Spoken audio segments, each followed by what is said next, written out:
दोस्तों, आज की वीडियो मैं फार्मासिस्ट जॉब से रिलेटेड बना रहा हूँ। मेरे एक सब्सक्राइबर ने मुझे 2-3 बार रिक्वेस्ट की थी इस वीडियो के लिए, और इस वीडियो को बनाने का सबसे मेन कारण ये है कि ऑस्ट्रेलिया की इमिग्रेशन से मुझे 2-3 बार ईमेल आई है regarding the demand of pharmacist in Australia.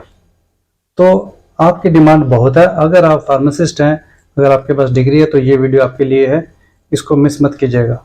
और अगर आप फार्मासिस्ट नहीं हैं, इस लाइन से नहीं हैं, तो इस वीडियो को शेयर करने की मैं रिक्वेस्ट करूंगा, क्योंकि अगर आपकी प्रोफेशन से रिलेटेड जब मैं वीडियो बनाऊंगा तो वो आप तक तभी पहुंचेगी जब दूसरे लोग भी उसको लाइक और शेयर करेंगे स्टार्टिंग में, तभी वीडियो आगे रिकमेंड होगी।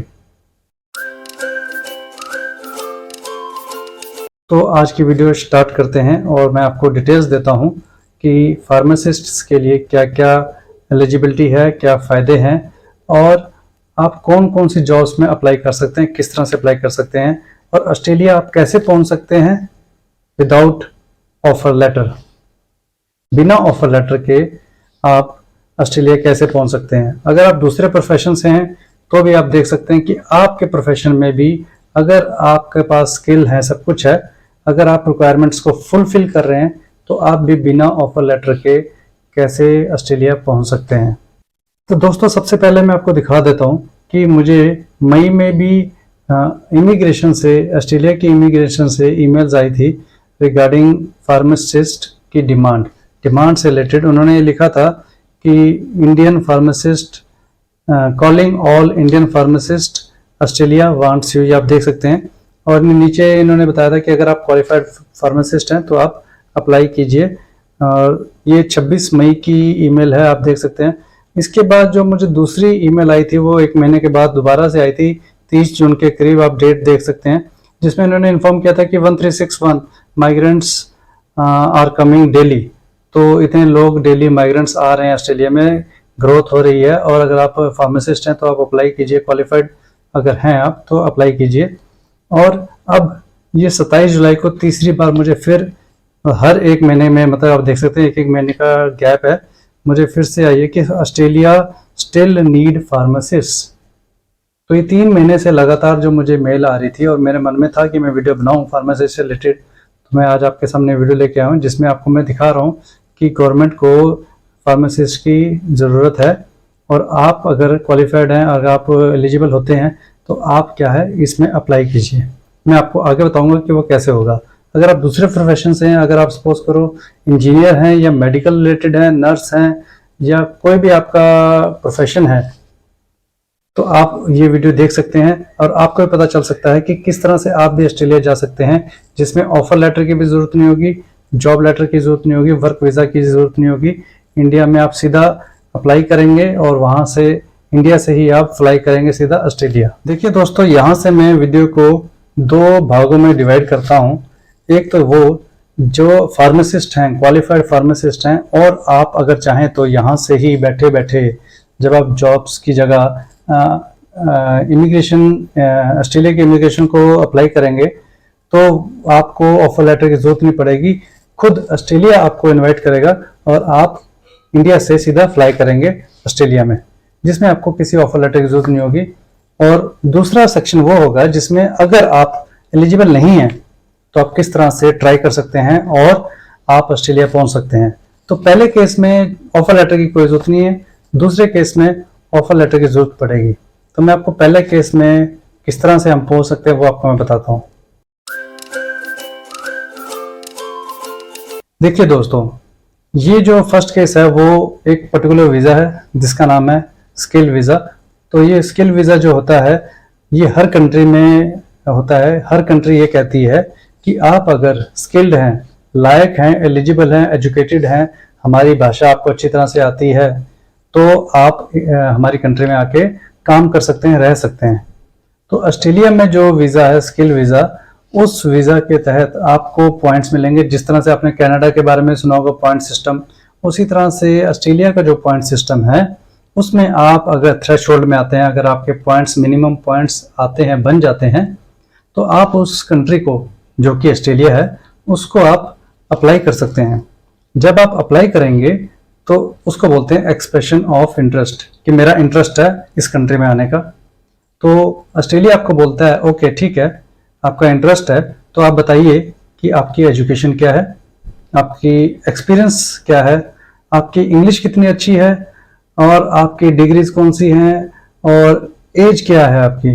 तो ये कुछ फैक्टर्स होते हैं जिसके बेस पे पॉइंट्स मिलते हैं।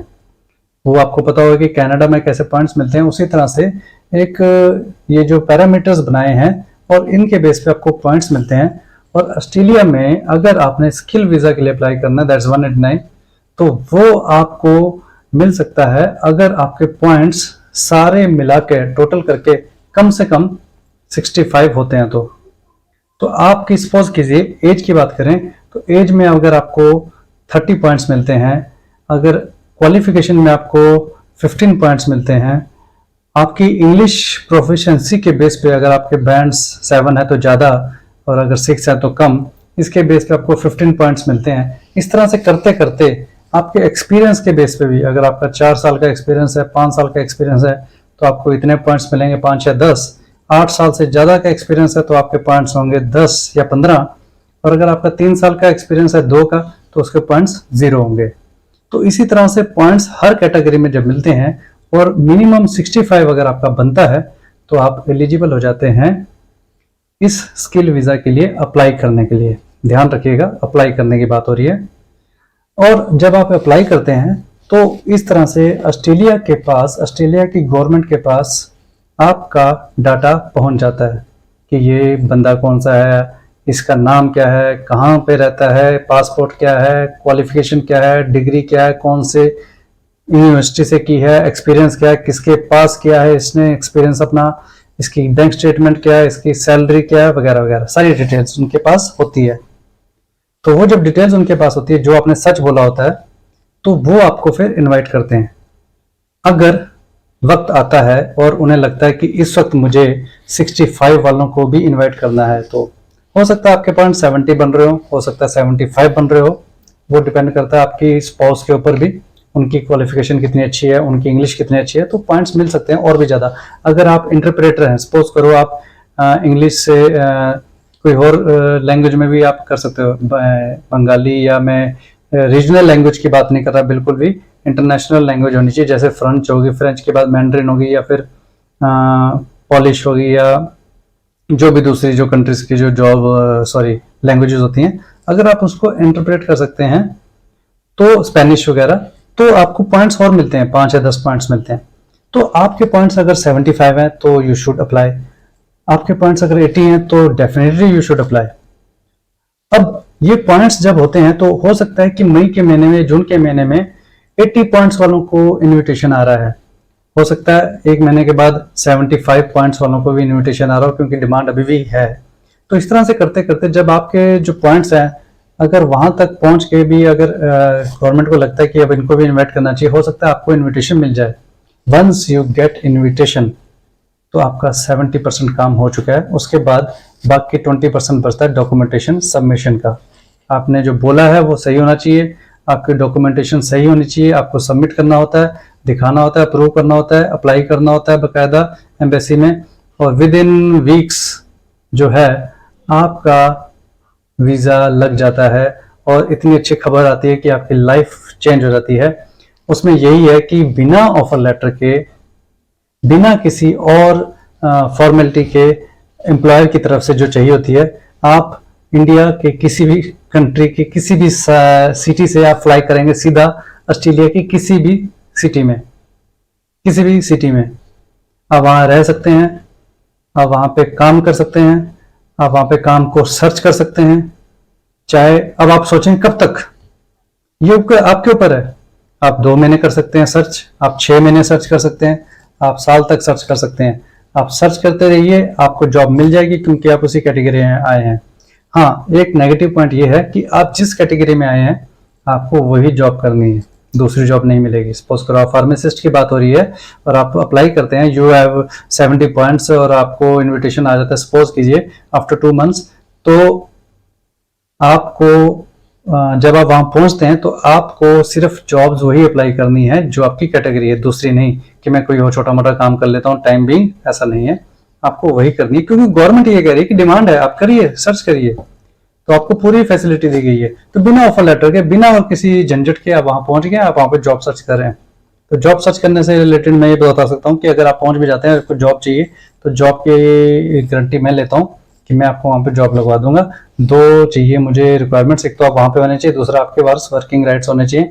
तो आपको 100% गारंटी के साथ मैं आपको जॉब लगवा सकता हूँ, 100% गारंटी बोल रहा हूँ, ऑस्ट्रेलिया या फिर न्यूजीलैंड, अगर आप चार्जेस दे सकते हैं तो, क्योंकि इसमें बहुत टाइम लगता है, बहुत मेहनत लगती है, बहुत प्रेशर होता है, तो ये फ्री में नहीं हो सकता, सॉरी। अच्छा, दूसरी बात, अब आपके पास आ चुका है वर्क वीजा जो है, स्किल वीजा जो है वो आ चुका है, और अब आप ऑस्ट्रेलिया पहुंच गए। यहाँ पे पहुंचने के बाद आप जो है किसी भी सिटी में जाके फार्मासिस्ट से रिलेटेड आप जो है जॉब कर सकते हैं। कैप्स का आपने क्या कहते हैं वो दिया है, पेपर दिया है, और उसके बाद आपकी रजिस्ट्रेशन होती है, और वो रजिस्ट्रेशन होने के बाद फिर आप आगे जो है जॉब्स कर सकते हैं। क्योंकि वो नेचुरली है कि हर कंट्री के हिसाब से वो देखते हैं कि एवोल्यूशन करते हैं। अगर आप इंडिया से बाहर एमबीबीएस भी करने जाएंगे तो एमबीबीएस करके वापस जब इंडिया आते हैं तो वहाँ पे भी एक एंट्रेंस एग्जाम होता है। सिमिलरली आप दूसरी कंट्री में जाएंगे तो वहाँ का एग्जाम देंगे। तो इतना बड़ा हुआ नहीं है, इतना बड़ी कोई इशू नहीं है, डरने की जरूरत नहीं है, आगे बढ़िए, डरिए मत, हो सकता है क्या हो आगे कुछ पता नहीं है। तो आप अप्लाई कीजिए, अगर आप क्वालिफाइड फार्मासिस्ट हैं, एक्सपीरियंसड हैं, पॉइंट्स बन रहे हैं, और आप वहाँ पे जो उनका जो एग्जाम होता है कैप्स, वो आप कीजिए, उसको क्लियर कीजिए। क्लियर करने के बाद आपकी लाइफ पूरी चेंज हो जाएगी। उसकी सैलरी क्या है वो मैं आपको आगे बताता हूँ, उसके बेनिफिट्स क्या है वो भी मैं आपको आगे बताता हूँ। अभी भी जो कैप्स की बात हुई है, तो कैप्स से रिलेटेड जो मेरे पास थोड़ी सी इन्फॉर्मेशन है वो मैं आपको बता देता हूँ, क्योंकि ये सवाल उठेगा ही, और ये उसी से रिलेटेड वीडियो है, तो I should give you some information, basic information at least.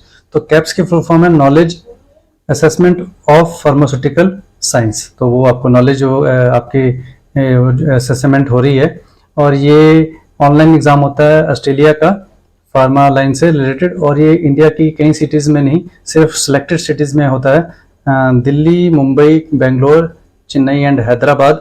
और ये ऑर्गेनाइज होता है ऑस्ट्रेलियन गवर्नमेंट के थ्रू।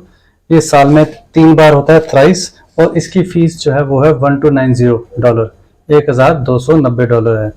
और ये जो 2 एग्जाम्स होते हैं 100 मार्क्स ईच के, और इसमें 50% आपकी रिक्वायर्ड होती है, 50% मार्क्स आपके आने चाहिए, देन यू आर क्वालिफाइड, और फिर उसके बाद आप उसके डॉक्यूमेंटेशन करके आप यहाँ पे आगे प्रोसेस कर सकते हैं। दोस्तों, आपको पता चल गया कि अगर आप क्वालिफाइड फार्मासिस्ट हैं और आप ऑस्ट्रेलिया जाना चाहते हैं, तो दूसरी तरफ से डिमांड है और कंट्री बुला रही है। अगर आप चाहें तो वहाँ अप्लाई करके देखिए, अपना इंटरेस्ट बताइए, और आपके पॉइंट्स अगर हो रहे हैं, फुलफिल हो रहे हैं, तो आपको कॉल हो सकती है। कैप्स का पेपर देके आप वहाँ पे पहुँच सकते हैं। 50% चाहिए सिर्फ कैप्स के पेपर में, डरने की जरूरत नहीं है।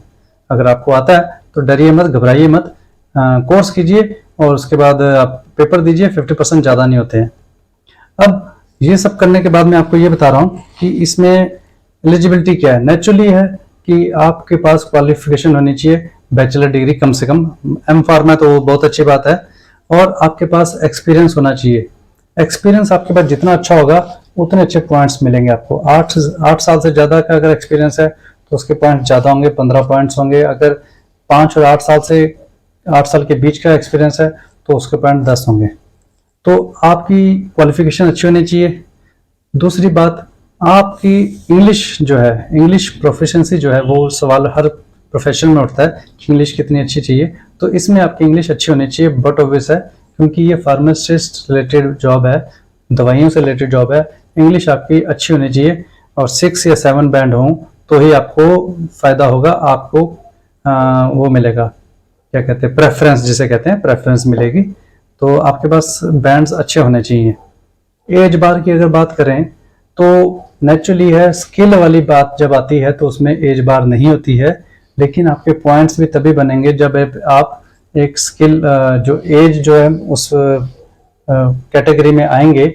जो कैटेगरी है एज की, मैं आपको बता देता हूं कि सबसे ज्यादा पॉइंट्स कौन सी एज की कैटेगरी में आते हैं, वो है 25 से 33।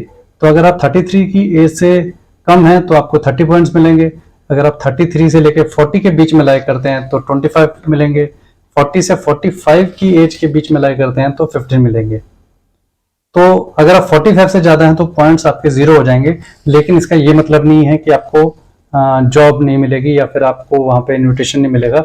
अगर आप दूसरी कैटेगरीज में जो है एज के अलावा क्वालिफिकेशन, एक्सपीरियंस, इंग्लिश और स्पाउस की डिटेल्स, स्पाउस की इंग्लिश, इसमें अगर आप एक्सेल कर जाते हैं, आप इंटरप्रेटर हैं, अगर आप इसमें बढ़ जाते हैं और आपके पॉइंट्स बन जाते हैं, तो एज में चाहे आपके 0 मिल रहे हैं लेकिन आप आगे बढ़ सकते हैं। तो आप इसमें भी देख सकते हैं। अब आपको मैंने एलिजिबिलिटी बता दी है।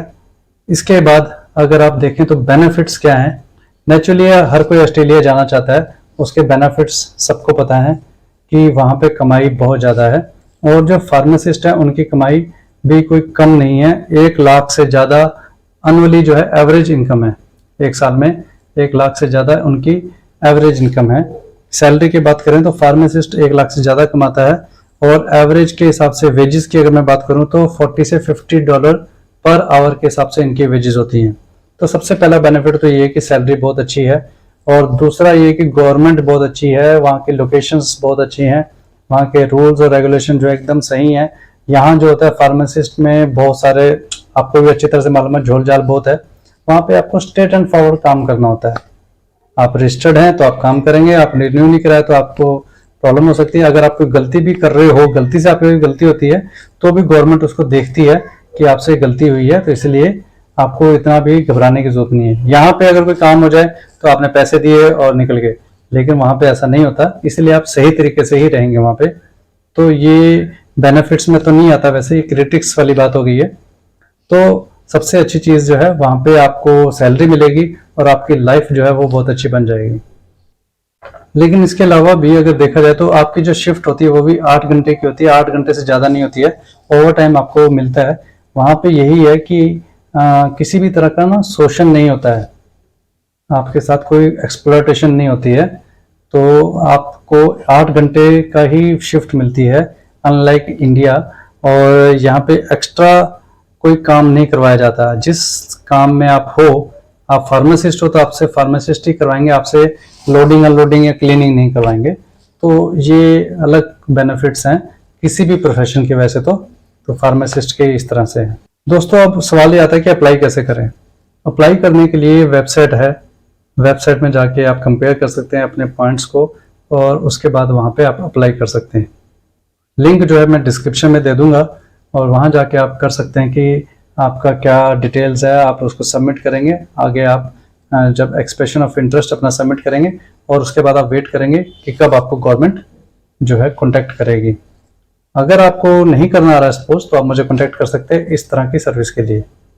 दोस्तों मैं अब आपको दूसरे पार्ट के बारे में बताता हूँ कि अगर आप क्वालिफाइड तो हैं लेकिन इतना एक्सपीरियंस नहीं है और आप फार्मासिस्ट हैं लेकिन आप कैप्स का नहीं दे पाएंगे एग्ज़ाम इन केस, तो आपको, या फिर आपकी एज बहुत ज़्यादा है, तो आप कैसे उसमें कर सकते हैं। तो आप ये बात ध्यान रखिए कि फार्मासिस्ट अगर मतलब इंडिया में भी अगर एक दुकान है तो फार्मासिस्ट की दुकान है, तो उस दुकान में आप लगे हुए हैं फार्मासिस्ट के तौर पे, तो आपके पास भी तो आपको अपने नीचे कोई हेल्पर चाहिए दवाइयों को हैंडल करने के लिए, देखने के लिए, तो एक तरह का असिस्टेंट। और ये जो फार्मेसी असिस्टेंट होते हैं ये भी एक जॉब है और इस जॉब में आप चाहें तो अप्लाई करके देख सकते हैं। अगर आप फार्मासिस्ट हैं, क्वालिफाइड हैं, एक्सपीरियंस आपका अच्छा है, 2 या 3 साल से ज़्यादा का है, जिसमें आपको नॉलेज अच्छी है, इंग्लिश भी आपकी ठीक है और आप पॉइंट सिस्टम में थोड़ा सा पीछे रह रहे हैं just because of your age और एनी अदर रीज़न, तो आपको ये जो फार्मेसी असिस्टेंट की जो जॉब्स हैं इस पे टारगेट करना चाहिए। एक अच्छा सा प्रोफेशनल रिज्यूम और कवर लेटर बना के अपनी प्रेजेंटेशन अच्छी करके आप एम्प्लॉयर्स को कांटेक्ट कीजिए ऑस्ट्रेलिया के, खासकर वो जो रिमोट एरियाज़ होते हैं वहाँ पे जितने भी हॉस्पिटल्स या क्लिनिक्स होंगे, वहाँ पे जो दवाइयों की दुकान होंगी, और भी बहुत इलाके होंगे जो गोल्ड कोस्ट करके हो गए या दूसरी साइड पर्थ में हो गया या और अंदर के इलाकों में दूर दराज के, वहाँ पे आप ट्राई कर सकते हैं। हो सकता है आपको जो है वर्क वीज़ा या ऑफर लेटर मिल जाए क्योंकि वहाँ पे ज़्यादा कैंडिडेट्स नहीं होंगे और इस वक्त जिस तरह से डिमांड है उस हिसाब से चांसेस अच्छे हैं और आपकी क्वालिफिकेशन भी ज़्यादा अच्छी होगी, एक्सपीरियंस भी होगा। बस किसी वजह से आप स्किल वीज़ा के लिए अप्लाई नहीं कर पा रहे होंगे तो you can try for work visa, जो कि अच्छे चांसेस हैं। तो अगर आपको अप्लाई करना है जॉब्स के लिए तो वेबसाइट जो है वो है seek.com, सबसे बढ़िया, जिसमें रिलायबल सारे अच्छे जो जो कंपनीज होती है जो दे सकती हैं वर्क वीज़ा, वही यहाँ पे लिस्टेड होती हैं। तो यहाँ पे आप देख सकते हैं कि कितनी सारी जॉब्स हैं, 1000 से ज़्यादा जॉब्स मिल जाएंगी आपको। लेटेस्ट जॉब्स जो हैं वो फार्मेसी असिस्टेंट की ही आपको जॉब्स अप्लाई करनी है। और यहाँ पे आप अपना रिज्यूम और कवर लेटर भेज के देख सकते हैं कि आप अपनी तरफ से पूरी कोशिश कीजिए कि कहाँ पे आप क्लिक कर जाएं, कुछ पता नहीं होता, और आपको वर्क वीज़ा मिल जाए। और वहाँ पे ऑफ़र लेटर जब आपको मिलेगा तो आप बड़े आराम से, कोई ज़्यादा दिक्कत नहीं होगी। आपको ऑफ़र लेटर मिलने के बाद आपको फॉर्मेलिटीज़ करनी होंगी पूरी, और उसके बाद आप ऑस्ट्रेलिया पहुँच सकते हैं। लेकिन ये इस वक्त की डिमांड है, ये 3 महीने से जो मुझे कॉन्टेक्ट हो रहा है, तो उसके हिसाब से हो सकता है ये अगले साल हो या ना हो, आई डोंट नो। लेकिन इस वक्त आप कर सकते हैं कॉन्टेक्ट, और एज ए फार्मेसी असिस्टेंट, ना कि फार्मासिस्ट के तौर पे नहीं, अनटिल अनलेस आपने कैप्स ना दिया हो। तो दोस्तों, मैंने आपको बता दिया कि अगर आप फार्मासिस्ट हैं और आप कैप्स का एग्ज़ाम दे सकते हैं, क्वालिफाई होके आप पास कर सकते हैं, तो आप उसके थ्रू भी आ सकते हैं, स्किल वीज़ा जो माइग्रेशन स्कीम है ऑस्ट्रेलिया की। और अगर आप नहीं दे सकते तो आप फार्मेसी असिस्टेंट की जॉब्स को टारगेट करके वर्क ऑफर लेटर लेके आप वर्क वीज़ा के थ्रू भी ऑस्ट्रेलिया आ सकते हैं। तो आपको अगर किसी भी तरह की सर्विस चाहिए हो तो आप मुझे कॉन्टैक्ट कर सकते हैं मेरे व्हाट्सएप नंबर पर। अगर आपको अप्लाई कराना हो तो भी, अगर आपको रिज्यूम कवर लेटर बनाना हो और तो भी। सारी इन्फॉर्मेशन के बाद जो सबसे इम्पोर्टेंट चीज़ होती है वो है खर्चा, टोटल एक्सपेंसेस। तो ये जो मैं आपको इन्फॉर्मेशन दे रहा हूँ फार्मासिस्ट से रिलेटेड, इसमें अगर आप वीज़ा अप्लाई करते हैं और अगर आपको फार्मासिस्ट का स्किल वीज़ा अगर आपको इन्विटेशन आता है गवर्नमेंट की तरफ से, तो उसकी जो फीस है वो है लगभग ऑस्ट्रेलियन